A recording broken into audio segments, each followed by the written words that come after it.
പ്രിയങ്ക ഗാന്ധിക്ക് വോട്ട് ചെയ്തത് ഭീകരരാണ്, അല്ലെങ്കിൽ രാഹുൽ ഗാന്ധിക്ക് വോട്ട് ചെയ്തത് ഭീകരരാണ് എന്നുണ്ടെങ്കിൽ ഇത്രയും ഭീകരരുണ്ടെങ്കിൽ അദ്ദേഹത്തിൻ്റെ കൂടി പാർട്ടിയാണല്ലോ, അല്ലെങ്കിൽ അദ്ദേഹത്തിൻ്റെ കൂടി മുന്നണിയാണല്ലോ ഇന്ത്യ ഭരിക്കുന്നത്. ഇക്കാര്യങ്ങളൊക്കെ അദ്ദേഹത്തിന് കേന്ദ്ര സർക്കാരിനെ അറിയിക്കാം, ബന്ധപ്പെട്ട വകുപ്പുകളെ അറിയിക്കാം, ഇത്രയും ഇൻഫർമേഷൻ കയ്യിലുണ്ട് എന്നുണ്ടെങ്കിൽ. കാരണം ഒരു മന്ത്രിയാണ് ഇങ്ങനെ പറയുന്നത് എന്നുള്ളത് ഇതിൻ്റെ ഒരു ഗൗരവം കൂട്ടുന്നു എന്നാണ് ഞാൻ കരുതുന്നത്. ഇവിടെ നിതീഷ് നാരായൺ റാണെ അദ്ദേഹം ഒരു മന്ത്രിയാണ് എന്നത് അദ്ദേഹം മറന്നുപോകാൻ പാടില്ല. ഉത്തരവാദിത്തപ്പെട്ട ഒരു പോർട്ട്ഫോളിയോ വഹിക്കുമ്പോൾ, അതും മഹാരാഷ്ട്രയുടെ പോർട്സ് ഡെവലപ്മെൻ്റ് ആണ് അദ്ദേഹത്തിൻ്റെ വകുപ്പ്.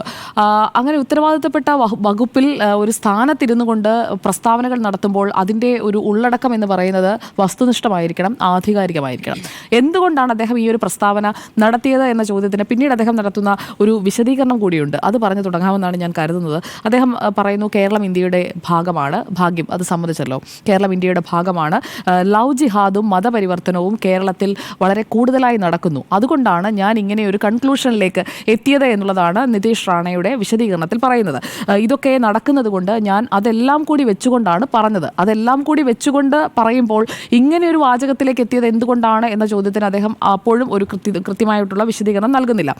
പിന്നീട് അദ്ദേഹത്തിൻ്റെ ഭാഗത്തു നിന്ന് വരുന്ന അടുത്ത പ്രതികരണമാണ് കുറച്ചുകൂടി അദ്ദേഹത്തിൻ്റെ ഉള്ളിലിരിപ്പ് എന്താണ് എന്നുള്ളത് വ്യക്തമാക്കുന്നത്. അദ്ദേഹം പറയുന്നത്, ഹിന്ദു പോപ്പുലേഷൻ കുറഞ്ഞു വരുന്നു കേരളത്തിൽ, അത് ഈ മതപരിവർത്തനം നടക്കുന്നത് കൊണ്ടാണ്. ഹിന്ദുക്കളെല്ലാം മുസ്ലിമായും ക്രിസ്ത്യനായും ഒക്കെ മാറുകയാണ് കേരളത്തിൽ. അങ്ങനെ ഹിന്ദുക്കളുടെ ജനസംഖ്യ കുറഞ്ഞു വരുന്നു. അതിൽ അദ്ദേഹത്തിൻ്റെ ഒരു ആശങ്കയാണ് ഈ ഒരു പ്രതികരണത്തിലൂടെ പുറത്തു വന്നത്. ഇവിടെ കേരളം മിനി പാകിസ്ഥാൻ എന്ന് അദ്ദേഹം പറയുന്നതിലൂടെ കേരളം മുഴുവൻ, തിരുവനന്തപുരം മുതൽ കാസർഗോഡ് വരെ മിനി പാകിസ്ഥാനാണ് എന്ന് അദ്ദേഹം ഉദ്ദേശിച്ചിട്ടില്ല എന്നത് വ്യക്തമാണ്. കാരണം രണ്ട് പേരുകൾ കൂടി എടുത്തു പറയുന്നുണ്ടല്ലോ, രാഹുൽ ഗാന്ധിയും പ്രിയങ്ക ഗാന്ധിയും. അവരുൾപ്പെടുന്ന, അല്ലെങ്കിൽ അവർ മത്സരിച്ചത് വയനാട് ലോക്സഭാ മണ്ഡലത്തിലാണ്. വയനാട് ലോക്സഭാ മണ്ഡലത്തിൽ കൂടുതൽ സ്വാധീനമുള്ള ഈ പാകിസ്ഥാൻ എന്ന റെഫറൻസ് കൊണ്ട് നേരത്തെ എന്തുകൊണ്ട് കൊടി ഉപയോഗിച്ചില്ല, മുസ്ലിം ലീഗ് അവരുടെ പ്രചാരണത്തിന് കൊടി ഉപയോഗിക്കാൻ കഴിയാത്ത ഒരു സാഹചര്യത്തിലേക്ക് പോയതെപ്പോഴാണ്? പാകിസ്ഥാന്റെ പതാക അവിടെ ഉയർത്തിക്കൊണ്ട് രാഹുൽ ഗാന്ധിക്കായി പ്രചാരണം നടത്തുന്നു, അത് ഓർമ്മയുണ്ടാവുമല്ലോ. അപ്പോൾ അങ്ങനെയുള്ള ഒരു കാര്യം അന്നേ ഉള്ളതുകൊണ്ട് പിന്നീട് കൊടി ഉപേക്ഷിച്ച് ബലൂണുകൾ മാത്രമാക്കി പ്രചാരണം ചുരുക്കേണ്ടി വരുന്ന രാഹുൽ ഗാന്ധിയെ, ഒപ്പം പ്രിയങ്ക ഗാന്ധിയുടെ റാലിയൊക്കെ അവസാന ഘട്ടത്തിലെത്തിയപ്പോൾ മുസ്ലിം ലീഗിൻ്റെ കൊടികളൊക്കെ വരുന്നുണ്ടായിരുന്നു പ്രചാരണ റാലിയിലൊക്കെ. എന്തായാലും അങ്ങനെ കൊടികൾ പോലും ഉപേക്ഷിക്കാൻ ഒരു രാഷ്ട്രീയ പാർട്ടിയെ പ്രേരിപ്പിക്കുന്ന തരത്തിലേക്ക് പ്രചാരണം ഇതിനു മുമ്പ് തന്നെ പോയതാണ്. അതിൻ്റെ ഒരു തുടർച്ചയാണ് നിതീഷ് റാണെ നടത്തിയത് എന്നതാണ് എൻ്റെ ഒരു അണ്ടർസ്റ്റാൻഡിങ്. അപ്പോൾ നിതീഷ് റാണെ പറയുന്നത് അതെല്ലാം കൂടി ചേർത്ത് വെച്ചുകൊണ്ടാണ്. അന്നത്തെ ആ പ്രചാരണത്തിൽ കണ്ട ലീഗിൻ്റെ കൊടികളെ പാകിസ്ഥാന്റെ കൊടിയായിട്ടാണ് ഇപ്പോഴും നിതീഷ് റാണെ മനസ്സിലാക്കിയിരിക്കുന്നത് എന്നതാണ് ഒന്നാമത്തെ കാര്യം.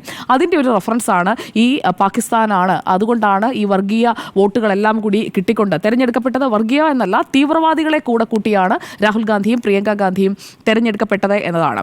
അപ്പോൾ SDPI അല്ലെങ്കിൽ നിരോധിത തീവ്രവാദ സംഘടനയായ പോപ്പുലർ ഫ്രണ്ട് ഓഫ് ഇന്ത്യയുടെ ആരുടെയെങ്കിലും അവശേഷിക്കുന്ന, നിരോധിച്ചതിന് ശേഷവും അതിൻ്റെ എലമെൻസ് ഒക്കെ എവിടെയെങ്കിലും ഒക്കെ ഉണ്ടാകും, അവരിൽ ആരുടെയെങ്കിലും വോട്ട് കിട്ടി എന്നതിനപ്പുറം അല്ലാതെ ഈ ഒരു വയനാട് ലോക്സഭാ മണ്ഡലത്തിൽ മുഴുവൻ തീവ്രവാദികളാണെന്നൊന്നും ഞാൻ കരുതുന്നില്ല. കേരളത്തിലുള്ള ആരും അങ്ങനെ കരുതുന്നുണ്ട് എന്ന് ഞാൻ വിചാരിക്കുന്നില്ല. കാരണം തീവ്രവാദികളെല്ലാം ചേർന്ന് കേരളത്തിൽ ഇത്രമാത്രം ഉണ്ടെന്നുണ്ടെങ്കിൽ ഒരു ഭരണകൂടം അതിൽ നടപടിയെടുക്കാതിരിക്കുമോ? പ്രത്യേകിച്ചും പോപ്പുലർ ഫ്രണ്ട് ഓഫ് ഇന്ത്യയുടെ വേരറുക്കുന്നതിനായി ഇറങ്ങി പുറപ്പെട്ട, പോപ്പുലർ ഫ്രണ്ട് ഓഫ് ഇന്ത്യയെ നിരോധിച്ച ഒരു സർക്കാരാണ് ഇന്ന് ഇന്ത്യ ഭരിക്കുന്നത്. അപ്പോൾ ആ സർക്കാരിൽ നിതീഷ് റാണയ്ക്ക് ഒരു വിശ്വാസമില്ലേ എന്നുള്ളതാണ് എൻ്റെ ഒന്നാമത്തെ ചോദ്യം. അങ്ങനെ വിശ്വാസമുണ്ടെങ്കിൽ അദ്ദേഹം ഇക്കാര്യം അറിയിക്കേണ്ടത് കേന്ദ്ര ആഭ്യന്തരമന്ത്രി അമിത്ഷാ അടക്കമുള്ളവരെയാണ്. കേരളത്തിൽ ഇങ്ങനെയാണ്, മിനി പാകിസ്ഥാനാണ്, തീവ്രവാദികളുടെ ഈ ഭീകരരെ, തീവ്രവാദികളെ കൂടെ കൂട്ടിയാണ് രാഹുൽ ഗാന്ധിയും പ്രിയങ്ക ഗാന്ധിയും ജയിക്കുന്നത്. അറ്റ്ലീസ്റ്റ് അദ്ദേഹത്തിൻ്റെ സർക്കാർ, ദേവേന്ദ്ര ഫട്നവിസ് സർക്കാരിനെ അദ്ദേഹത്തിൻ്റെ കാര്യം അറിയിക്കാമല്ലോ. ഇങ്ങനെ ഒരു പബ്ലിക് സ്റ്റേറ്റ്മെൻറ്റ് നടത്തുന്നതിന് മുൻപ് തന്നെ വലിയ ഭൂരിപക്ഷത്തോടെ അധികാരത്തിലെത്തിയതാണ് മഹാരാഷ്ട്രയിൽ. ലോക്സഭാ തെരഞ്ഞെടുപ്പിലെ തിരിച്ചടിയൊക്കെ മറികടന്ന് വലിയൊരു മാൻഡേറ്റോടുകൂടി അധികാരത്തിൽ വന്ന അദ്ദേഹത്തിൻ്റെ സ്വന്തം സർക്കാരിലുള്ള ആരെങ്കിലും അദ്ദേഹത്തെ പിന്തുണയ്ക്കും ഈ വിഷയത്തിൽ എന്ന് ഞാൻ കരുതുന്നില്ല. കാരണം ദേവേന്ദ്ര ഫട്നാവിസിൻ്റെ ഒന്നും ഒരു ആറ്റിറ്റ്യൂഡ് എന്ന് പറയുന്നത് ഈ രീതിയിലാണ് എന്ന് ഞാൻ കരുതുന്നില്ല. ഇവിടെ പ്രിയങ്ക ഗാന്ധിക്ക് വോട്ട് ചെയ്തത് ഭീകരരാണ് എന്ന് പറയുന്ന നിതീഷ് റാണയുടെ ഒരു മുൻഗാമിയെ നമ്മൾ കാണുന്നത് വിജയരാഘവനിലൂടെയാണ്. വിജയരാഘവനെ കോൺഗ്രസ് നേതാക്കൾ എങ്ങനെയാണ്, KC വേണുഗോപാൽ അടക്കം വിളിച്ച പേര് വർഗീയ രാഘവൻ എന്നാണ്.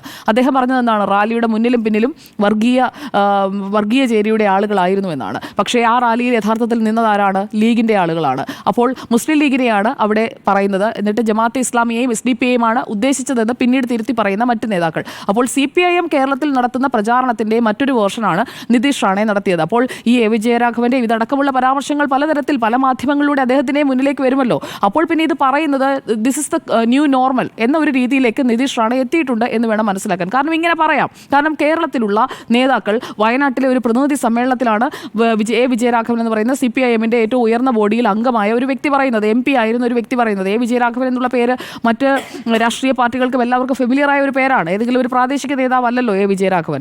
അപ്പോൾ എ വിജയരാഘവനെ പോലെ ഉത്തരവാദിത്തപ്പെട്ട ഒരു വ്യക്തി വയനാട് ജില്ലയിൽ തന്നെ CPIM-ന്റെ പ്രതിനിധി സമ്മേളനത്തിൽ പറയുന്ന കാര്യം മഹാരാഷ്ട്രയിലെ ഒരു മന്ത്രി പറയുമ്പോൾ അത് വലിയ രീതിയിൽ ചർച്ചയാക്കിയാണ്. കാരണം പറഞ്ഞത് മഹാരാഷ്ട്രയിലെ മന്ത്രിയാണ്, നിതീഷ് റാണയാണ്, മിനി പാകിസ്ഥാൻ എന്ന് പറഞ്ഞു. എ വിജയരാഘവൻ പറഞ്ഞത് അതൊക്കെ നേരത്തെ തന്നെ വിട്ടു കഴിഞ്ഞു. ഉണ്ണിസാറൊന്നും എ വിജയരാഘവന്റെ പരാമർശത്തെ പറ്റി തൊട്ടിട്ടില്ല, അത് മറന്നുപോയെന്ന് തോന്നുന്നു. അതുകൊണ്ടാണ് ഞാനത് ഓർമ്മിപ്പിക്കുന്നത്. എന്തായാലും എ വിജയരാഘവൻ പറഞ്ഞതിനേക്കാളും അതേ തട്ടിൽ തന്നെയാണ് ഇപ്പോൾ നിതീഷ് റാണയും കയറിയിരിക്കുന്നത്. ഒന്നിനൊന്ന് മെച്ചം തന്നെയാണ്. രണ്ടുപേരും പറഞ്ഞത് തെറ്റാണ്.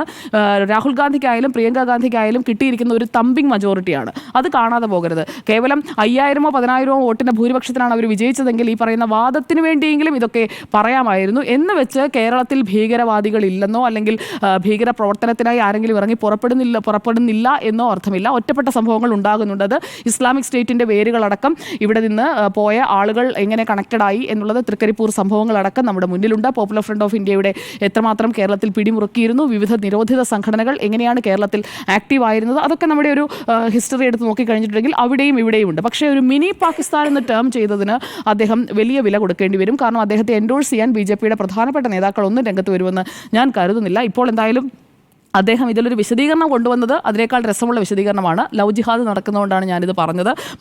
പരിവർത്തനം നടന്ന് ഹിന്ദുക്കളുടെ ഒരു സംഖ്യ കുറഞ്ഞു വരുന്നതിലെ ആശങ്കയാണ് ഇങ്ങനെ ഒരു പ്രസ്താവനയിലേക്ക് എത്തിച്ചത് എന്ന് അദ്ദേഹം പറഞ്ഞു വെക്കുന്നു. നേരത്തെ അങ്ങ് പറഞ്ഞു ശിവസേനയുടെ കാര്യം. അപ്പോൾ ശിവസേന എന്തായാലും അങ്ങയുടെ അഭിപ്രായം അനുസരിച്ച് കമ്മ്യൂണലാണല്ലോ, അങ്ങനെയല്ലേ അദ്ദേഹം അങ്ങ് ഉദ്ദേശിച്ചത്? അങ്ങനെയാണെന്ന് തോന്നുന്നു അല്ലേ? ശിവസേന രൂപപ്പെട്ടത് ആന്റി സൗത്ത് ഇന്ത്യ മൂവ്മെന്റ് ആയിട്ട്, അതെ, ഒരു കമ്മ്യൂണൽ ഒരു പാർട്ടിയായിട്ട് തന്നെയാണ്. അല്ല, പ്രാദേശികവാദത്തിലാണ് അവർ ആദ്യം തുടങ്ങുന്നത്. അത് പിന്നീട് കമ്മ്യൂണലായി. അതിനുശേഷം അത് കേരളം മാത്രമല്ല, തമിഴ്നാടിനോട് മാത്രമല്ല, പിന്നെ ഉത്തർപ്രദേശിനോടായി, ബീഹാറിനോടായി. അപ്പോൾ കമ്മ്യൂണലായ ശിവസേനയുടെ ഒരു ഭാഗം ഇപ്പോൾ അങ്ങ് പിന്തുണയ്ക്കുന്ന ഇന്ത്യ മുന്നണിയുടെ ഭാഗമാണ്. അപ്പോൾ അത് മതേതരം ആയി കാണുമല്ലോ അല്ലേ? അല്ലല്ല, കമ്മ്യൂണലായിരിക്കുന്നത് എങ്ങനെയാണ്? രണ്ടിലും കമ്മ്യൂണലാണ്. അല്ലല്ല, ഇന്ത്യ മുന്നണിയിലും NDA-യിലും കമ്മ്യൂണലാണ്. അല്ലല്ല, അങ്ങനല്ല. ഇന്ത്യയിൽ ഇരിക്കുന്ന ശിവസേന അല്ല ഇന്ത്യ മുന്നണിയിൽ ഇരിക്കുന്ന ശിവസേന. ഒരു പൊതുപരിപാടിയുടെ അടിസ്ഥാനത്തിൽ തന്നെയാണ് അവർ. എന്ന് മാത്രമല്ല, ബാബറി മസ്ജിദുമായി ബന്ധപ്പെട്ട് ഉദ്ധവ് താക്കറെ നടത്തിയ സ്റ്റേറ്റ്മെന്റിനെതിരായിട്ട് സമാജ്വാദി പാർട്ടി കലഹിക്കുകയും ചെയ്തിട്ടുണ്ട്. അത്തരത്തിൽ രാഷ്ട്രീയ അഭിപ്രായ ഭിന്നതകൾ ഉണ്ടാവുകയാണെങ്കിൽ ആ രാഷ്ട്രീയ അഭിപ്രായ ഭിന്നതകളെ നമ്മൾ അംഗീകരിക്കുന്നു. പ്രശ്നം എന്താണെന്ന് വെച്ചാൽ, ഇന്ത്യ മുന്നണി എന്ന് പറയുന്നത് BJP-യുടെ രാഷ്ട്രീയ നയങ്ങൾക്കെതിരായിട്ട് രൂപപ്പെട്ട മുന്നണിയാണെങ്കിൽ ആ മുന്നണിയിൽ പങ്കുചേരാൻ ഉദ്ധവ് താക്കറെ തീരുമാനിക്കുന്നുണ്ടെങ്കിൽ അത് മതേതരമായി കഴിഞ്ഞിരിക്കുന്നു. ആ സമയം, അതായത് ഇന്ത്യ മുന്നണിയിൽ അംഗമായി കഴിഞ്ഞിട്ടുണ്ടെങ്കിൽ ഉറപ്പായിട്ടും നിതീഷ് റാണെ ഇപ്പോൾ ഇന്ത്യ മുന്നണിയുടെ ഭാഗമായി കഴിഞ്ഞാൽ നിതീഷ് റാണയും ഈ കമ്മ്യൂണൽ ടാഗ് അങ്ങ് അഴിച്ചു മാറ്റും. അദ്ദേഹത്തെയും പെട്ടെന്ന് നമ്മൾ മതേതര ചേരിയുടെ ഭാഗം. അങ്ങനെ മാറിക്കൂടെ? ഞാൻ പറയുന്നത് നിങ്ങളുടെ പൊളിറ്റിക്കൽ ശിവസേന ഇപ്പുറത്തിരിക്കുന്നത് മോശം, എല്ലാം രൂപീകരിക്കപ്പെട്ടത് അടിസ്ഥാന ആശയം ഒന്ന് തന്നെയാണ്. അങ്ങനെ പറഞ്ഞതാണ്, അങ്ങനെ മാറ്റി പറയരുത്. അന്ന് പറഞ്ഞത് തന്നെയാണ്, കമ്മ്യൂണൽ ആയിട്ടുള്ള ഒരു ബേസ് ഉണ്ട്. മാറ്റി പറയുന്നതല്ല. വളരെ ശ്രദ്ധിക്കേണ്ട ഒരു കാര്യം എന്താ വെച്ചാൽ, ഇപ്പം ഇന്ത്യൻ നാഷണൽ കോൺഗ്രസ് എന്ന് പറഞ്ഞ പാർട്ടിക്കെതിരായിട്ട് ശക്തമായ നിലപാടെടുത്തിട്ടുള്ള ആളാണ് ഞാൻ. പക്ഷേ ഇന്നത്തെ ഇന്ത്യൻ രാഷ്ട്രീയ സാഹചര്യത്തിൽ നാഷണൽ കോൺഗ്രസിന് വളരെ പ്രോഗ്രസീവായ ഒരു റോൾ ചെയ്യാനുണ്ട്. ആ പ്രോഗ്രസീവായ റോളാണ് അവർ ഏറ്റെടുത്തിരിക്കുന്നത്. അതുകൊണ്ട് മുമ്പ് അടിയന്തരാവസ്ഥ പ്രഖ്യാപിച്ചു, അല്ലെങ്കിൽ 356 ഉപയോഗിച്ച് ജനാധിപത്യത്തെ അട്ടിമറിച്ചു, ഫെഡറലിസത്തിനെതിരായിട്ട് പ്രവർത്തിച്ചു, ടാഡ പോലുള്ള കരിനിയമങ്ങൾ ഉണ്ടാക്കി. നിങ്ങൾക്ക് ഇനി ഒരിക്കലും ഞങ്ങൾ അംഗീകരിക്കാൻ കഴിയില്ല, നിങ്ങൾ ഒരിക്കലും നന്നാവില്ല എന്ന് തീരുമാനിക്കാൻ കഴിയില്ല. സവിശേഷമായ രാഷ്ട്രീയ സാഹചര്യങ്ങൾ, അങ്ങ് പറഞ്ഞത് തന്നെയാണ്. ഇപ്പോൾ നരേന്ദ്രമോദി വന്ന് ഈ നിതീഷ് റാണെ പറഞ്ഞതിനെ അങ്ങ് അംഗീകരിക്കുകയും അതാണ് ശരി എന്ന് പറയുകയും ചെയ്താൽ, അത് അല്ലെങ്കിൽ പറഞ്ഞു കഴിഞ്ഞാൽ ഞാൻ പറയട്ടെ, ഞാൻ പൂർത്തിയാക്കട്ടെ. നിതീഷ് റാണയെ പിന്തുണച്ചുകൊണ്ട് BJP-യുടെ ദേശീയ അധ്യക്ഷൻ JP നദ്ദയോ കേരളത്തിലെ BJP-യുടെ അധ്യക്ഷൻ K സുരേന്ദ്രനോ അടക്കം ഒരാൾ പോലും ഈ നിമിഷം വരെ രംഗത്ത് വന്നിട്ടില്ല. മാത്രമല്ല നിതീഷ് റാണയോട് തിരുത്താൻ പറയുന്നു. നിതീഷ് റാണെ പക്ഷേ തിരുത്തുന്നതും അബദ്ധമാണ്. അതാണ് ഞാൻ പറഞ്ഞു വെച്ചത്. ഇതൊരു വ്യക്തിയുടെ മാത്രം നിലപാടാണ്. എ വിജയരാഘവന്റേത് അങ്ങനെയല്ല. അങ്ങ് മനഃപൂർവ്വം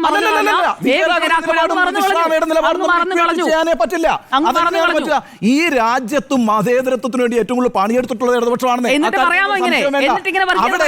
മുസ്ലിം സമുദായത്തിനകത്ത് ചില ഫ്രിഞ്ച് എലമെന്റ്സ് ഉണ്ടാകുന്നുണ്ട് എങ്കിൽ അവർ വർഗീയവാദത്തിലേക്ക് ആ സമുദായത്തെ നീക്കാൻ എടുക്കാൻ ശ്രമിക്കുന്നുണ്ട് എങ്കിൽ അതിനെ വിളിച്ചു പറയാൻ ബാധ്യതപ്പെട്ട പാർട്ടി തന്നെയാണ് CPM.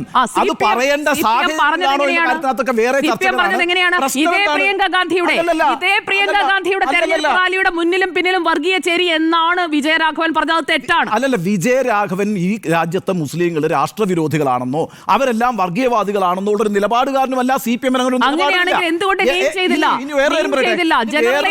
ഇനി ഞാൻ വേറൊരു ചോദ്യം ചോദിക്കട്ടെ. ഈ കേരളത്തിലെ മുസ്ലിങ്ങൾ ഇടതുപക്ഷത്തെ ഈ പറയുന്ന ഇടതുപക്ഷത്തെ എതിരായി കാണുന്ന ആളുകളാണോ? ഈ വിജയരാഘവന്റെ ഈ പ്രസ്താവനയ്ക്ക് ശേഷം കേരളത്തിലെ മുസ്ലിങ്ങളെല്ലാം ഇടതുപക്ഷത്തെ ഉപേക്ഷിച്ച് അങ്ങ് പോയോ? ഒരിക്കലുമില്ല. അവർക്ക് മനസ്സിലായിട്ടുണ്ട് എന്ന് മാത്രമല്ല, നമ്മളിപ്പോൾ സമസ്തയിൽ കാണുന്ന ഭിന്നിപ്പിന്റെ അടിസ്ഥാനം എന്താ?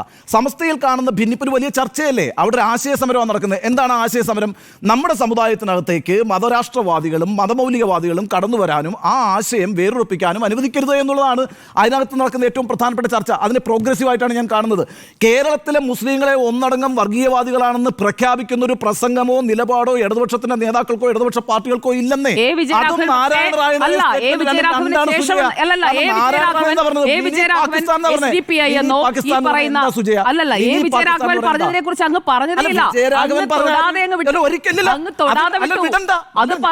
അതിവിടെ പ്രസക്തമേ പറഞ്ഞതിന് ശേഷം അതിന് തുടർച്ചയാണ് നിതീഷ് പറഞ്ഞത്. സുജയ, നോക്കൂ, നിങ്ങൾക്ക് പറയാനുള്ള സ്വാതന്ത്ര്യത്തെ ഞാൻ ഒരിക്കലും തടസ്സപ്പെടുത്തുന്നില്ല. വിജയരാഘവന്റെ പ്രസംഗവും നിതീഷ് റാണയുടെ പ്രസംഗവും ഒക്കെ നിങ്ങൾക്ക് ഇക്വേറ്റ് ചെയ്യാം. ആ നിലപാടുകാരനല്ല ഞാൻ. ആ നിലപാട് എനിക്കില്ലാത്തതുകൊണ്ടാണ് ഞാൻ ആ വിജയരാഘവന്റെ പ്രസംഗത്തെ കുറിച്ച് പറയാത്തത്. കാരണം എന്താണ്? എനിക്ക് ഉത്തമ ബോധ്യമുണ്ട്. ഇന്ത്യയിൽ മതേതരത്വത്തിന് വേണ്ടിയിട്ട് അവസാന നിമിഷം വരെ നിലപാടെടുക്കുന്ന പാർട്ടിയായിരിക്കും CPM-ഉം ഇടതുപക്ഷ പാർട്ടികളും. എന്ന് മാത്രമല്ല, അവർക്ക് എത്ര രക്തസാക്ഷികളുണ്ട് ഇവിടെ. ഇവിടെ കേരളത്തിലെ തെരുവുകളിൽ ഏറ്റവും കൂടുതൽ ആക്രമിക്കപ്പെട്ടിട്ടുള്ള രാഷ്ട്രീയ പ്രവർത്തകർ CPM-ന്റെ പ്രവർത്തകർ കേട്ടോ. വിജയരാഘവൻ മുസ്ലിങ്ങൾക്ക് മൊത്തമെതിരായിട്ടാണോ പറഞ്ഞത്? ഒരിക്കലും. ഒരു കാര്യം നമ്മൾ മനസ്സിലാക്കേണ്ടത്, ഏത് മതവിഭാഗത്തിനകത്താണെങ്കിലും മതമൗലികവാദികളോ മതപുനരുത്ഥാനവാദികളോ ഉണ്ടായാൽ അതിനെ എതിർക്കേണ്ടതുണ്ട്. ഇപ്പൊ ഹിന്ദുക്കൾക്കിടയിൽ ഈ പറയുന്ന BJP-യുടെയും വിശ്വ ഹിന്ദു പരിഷത്തിന്റെയും ബജ്രംഗദളിന്റെയും ഒക്കെ ശക്തികൾ വളർന്നു വരുമ്പോൾ അവരിവിടെ ഒരു ഡിവിഷനാണ് ഉദ്ദേശിക്കുന്നതെങ്കിൽ അതിന്റെ അടിസ്ഥാനത്തിലാണ് അതിനെ എതിർക്കുന്നത്. ആ പാർട്ടി എതിർക്കുന്നത്. അത് ഹിന്ദുക്കൾക്കെതിരായിട്ടുള്ള നിലപാടാണോ? BJP-ക്കെതിരായിട്ട് CPM-ഓ അല്ലെങ്കിൽ എടുക്കുന്ന നിലപാടെന്ന് പറയുന്നത് ഹിന്ദുക്കൾക്കെതിരായിട്ടൊരു നിലപാടാ? ഒരിക്കലുമല്ല. BJP ഒരു ഹിന്ദു പാർട്ടിയാണ്. അക്കാര്യത്തിൽ BJP സംശയമില്ലല്ലോ. ഹിന്ദു പാർട്ടിയാണ്, ഹിന്ദുത്വമാണ് അവരുടെ ആശയം.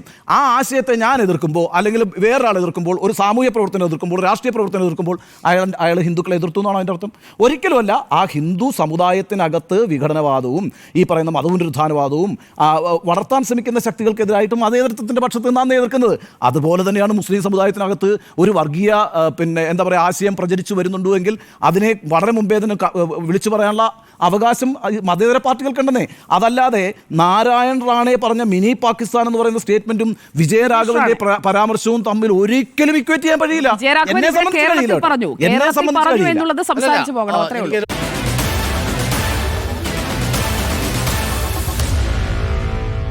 Meet the editors.